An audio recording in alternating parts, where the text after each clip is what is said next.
Aloha, my name is Karen Gibson. I'm a mother of 2 adult daughters and author. My first book is entitled Mama's Gotta Let Go, How to Let Go Without Losing Your Sanity. I'm also an educator. My business, Brain Builders, is a private tutoring company, and it celebrates 25 years next month. And as a parent coach, my parent coaching business, parent and family coaching, is called Letting Go with Aloha. And today's topic is probably one of the top challenges that a lot of parents share with me, is the digital world addiction. As a parent, how do we navigate the roller coaster, sometimes scary addiction of the digital world? I would like to just share some of these concerns, right? What about like cyberbullying? Does anyone fear their child be actively, sometimes they're not even aware of the cyberbullying until a text comes in or they see a comment that someone had posted, especially if you're a teenager, you're just sharing your fun vacation and boom, unexpectedly, a comment comes in that hurts them, damages their self-esteem. Sometimes it can get so serious that they question their worth. So that's a definite concern, and what do we do about it, right? The next one is fear of watching or engaging in inappropriate content. I had a 6-year-old share his fear of It, the Stephen King movie, and I said, what are you doing watching that? And he said, oh, my cousin came over and we all watched it. But when we engage in, say, Mortal Kombat or, these video games that seem so lifelike and entertaining, but it does affect your child's brain who's just developing. When you think about it, their brain is not fully developed till they're in their mid-20s. So just imagine all of these ideas and scary limiting beliefs. It actually affects their feeling of just, feeling safe.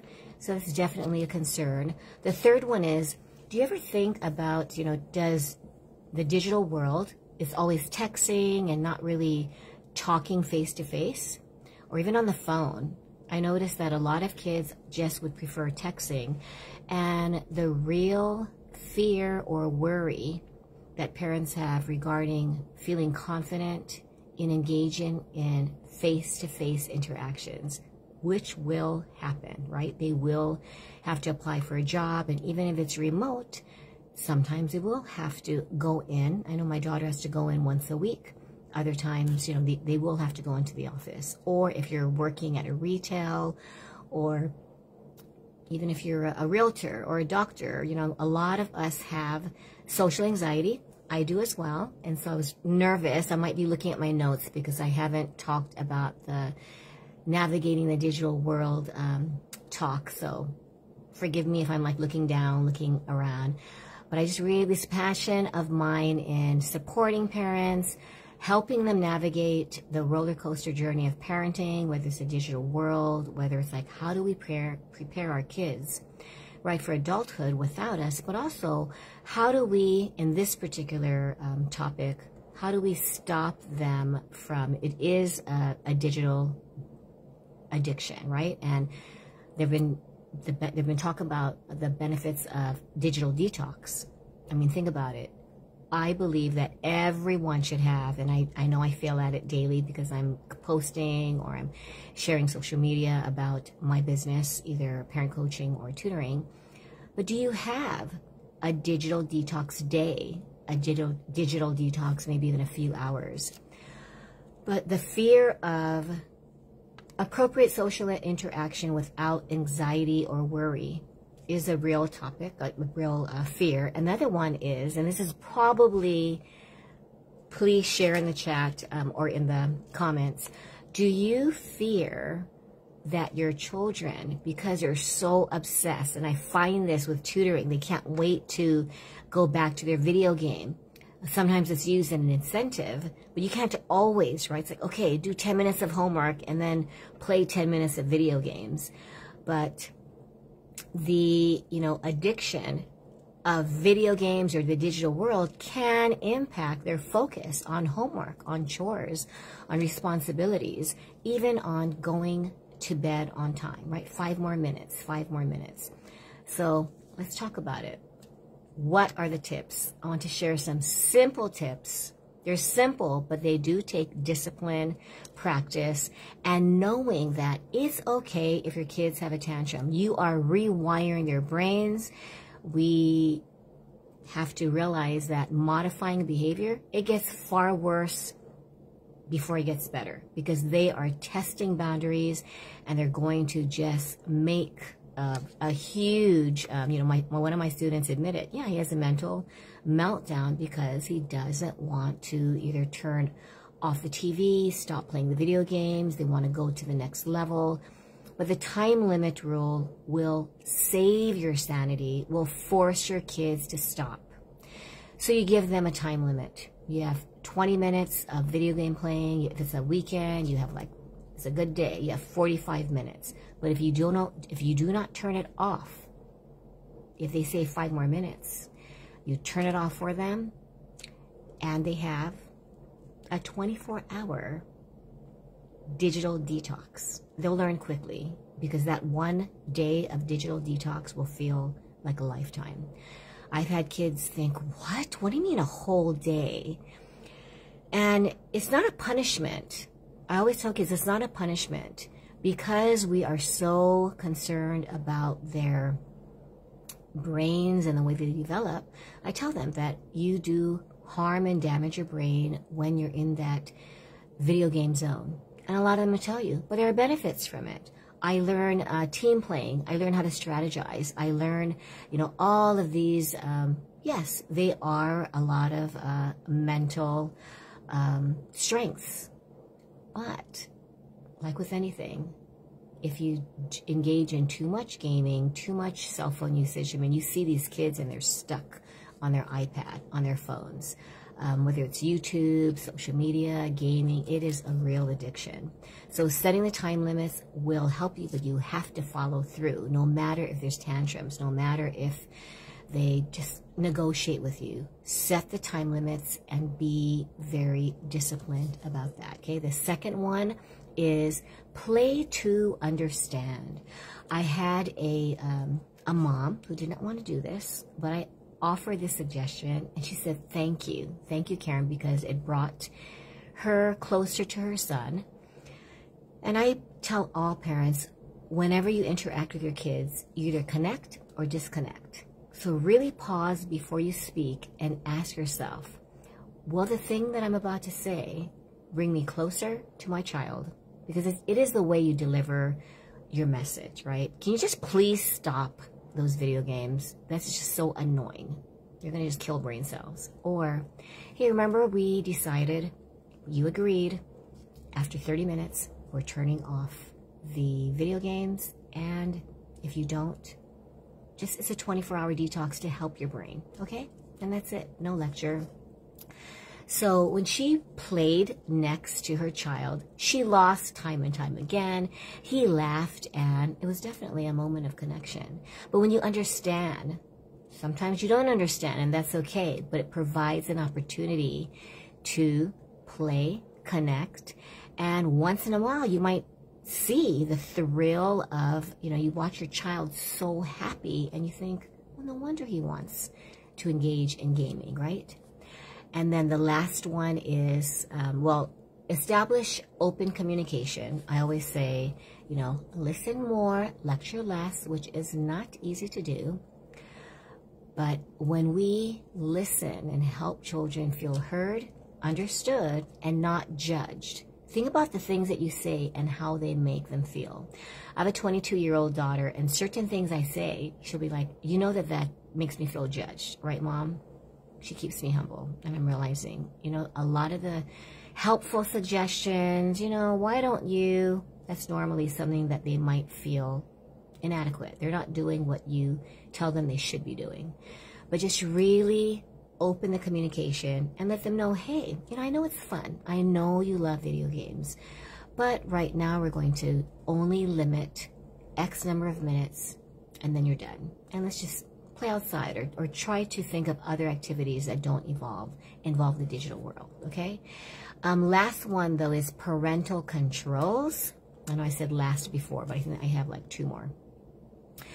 The parental controls, I didn't realize there are apps. A lot of them do cost, I think the average is about $10. I'm not going to promote a particular one, but they will actually help you limit the time, right? It'll turn off. They'll also alert you to cyberbullying, which is a huge, huge thing. I think it's definitely, that alone is worth $10 a month. And they screen appropriate content, so you will know if your child is engaging in inappropriate content. I know the younger kids, the parents just use YouTube for Kids, and that way you know, you can only watch YouTube for Kids unless there's other things, and you monitor, or you make sure that make sure that you know what they're watching. Educate cyberbullying. A lot of kids don't realize if someone is saying something mean, doing something that you don't like them to do, or you just don't have a good feeling because someone is making you feel, it could just be a look like, what? And you think, wait a minute, that might not be bullying, but online, some kids just say, oh, that's just the way it is. I had one kid say, you know what, cyberbullying is just a part of our daily life, Miss Karen. And I thought, wait a minute, we really need to educate children that it is not acceptable, and explain why. Because cyberbullying, in a lot, like in Japan, a lot of Asian countries, it is against the law, and there are repercussions if you break the law. So explain the importance of, you are anti-cyberbullying and they should not accept or tolerate it. I think what helps a lot of people is to have a family media plan. You just get a piece of paper, you put it everywhere. Some people say, well, my child would say, I didn't see that. You put it on the fridge, you put it in the bathroom, on the mirror if you have to. You put them next to their gaming device, next to their computer, right? Next to on their desk, on their bed. In the very beginning, you really have to educate them that this family media plan is something that we will follow. And it could be once a week, your digital detox day. It could be what games they're allowed to play, when they're allowed to play, right? Because if some parents have a rule, no video games Monday through Friday, unless there's a school holiday. But they also have a limited amount of time. Like after homework, maybe 15 minutes, they're going to be like, well, I can't do anything in 15 minutes. Well, it's an opportunity to play just a little. Other people say, absolutely no video gaming until the weekends. And you do have a limit. Some people say, you know what? It's the weekend. Go ahead and play for a solid hour or 2. It'll seem like Christmas to them. And just know that after those 2 hours, that's it. I have a lot of teenagers. They can play up to 6 hours a day. When their parents go to sleep, they're gaming. Do you know? You don't know unless you actually make sure that the internet is turned off, right? You change the Wi-Fi password. You make sure that there is no possibility. And, kids are really bright these days, so they might find a hack. But at least you instill the consequence if they do break rules, and you stick with it no matter what. Because I know the crying and the conflict sometimes leads to, okay, I give up. And then also, I love, like, the best tool, I'm letting you know, is just love, understanding, and just having meaningful connections. It could be during family dinners. Obviously, no electronics during family dinners. I know sometimes my husband and I are like the only ones, but we might be, he's in charge of the golf club, so he might be sharing something about the upcoming golf club. I might be sharing an upcoming talk or class that I'm doing. But we really should stick to the family rules, and it is an opportunity to connect during mealtime. And another opportunity is just have tech-free play. Someone I interviewed, I do have a podcast called Letting Go with Aloha on Spotify, so you guys can check that out. But she was an expert on nature play. She said that statistics show that 10 minutes of unstructured play in nature, that could just be going in your backyard. There are no goals, no rules. You just say, hey, have fun. And they might be bored, but give them time. They'll pick up a stick. They'll just, kick a ball. They'll amuse themselves, even though they say, this is boring. I don't know what to do. Well, I'm setting the timer. You come back in after 10 minutes. They will get used to it. And actually, some of my students look forward to their unstructured playtime. And then, once again, I'm going to reiterate, screen-free day weekly. If you can't do the weekly, maybe in the evening, right? Maybe just for a few hours and slowly work up into the entire day. Take a family drive. We did this once, and sometimes you see places that you never really saw. You bring the dogs if you have pets, and just drive. Play music. Everyone gets to play their favorite song. Talk, share, laugh. It can be very, very healing. Walk around the neighborhood. Play fun games. I have this one dad that I interviewed, and he does every Wednesday night is family board game night. So look up fun games. You can do card games, you can do charades, but something where you are interacting without electronics. So I just want to end by saying that we really need to teach kids to enjoy life without needing to be glued to their screens. I think with us too, sometimes entertainment is TikTok. Sometimes entertainment is making, those funny Snapchat filters and just laughing. I remember one day, I have a 22-year-old and a 28-year-old. And one day during the Christmas holidays, I heard them just laughing hysterically. And I went upstairs and they were just doing, funny Snapchat filters and mom, look at this, and laughing. And I thought, sometimes digital entertainment does, it's fun. Who doesn't want their face morphed into a dog? Or I know we had one where no matter how much you smile, your face is really, really sad, or you turn into one of the trolls from the Troll movie. So I'm not saying no digital play, but my whole thing is just learning to navigate it, whether it's time limits, whether it's installing a parental control, creating a family media plan, or just having more family time doing something other than being on electronics. So if you want to contact me, my Instagram is Karen K.C. Gibson. I also have a Facebook group called Letting Go with Aloha, and it's public, so you can just check me out there. I also have a YouTube channel, Letting Go with Aloha. I have 100 parenting tips on there as well, 100 parenting tip videos that actually turned into a book called 100 Parenting Tips Inspired by the Pandemic. So I hope you found some insight and just tips to use so that you feel more confident navigating the digital world. Thank you, Tracy, for giving me this opportunity to share my mission, my passion to revolutionize parenting so that we can confidently and effectively navigate the parenting journey.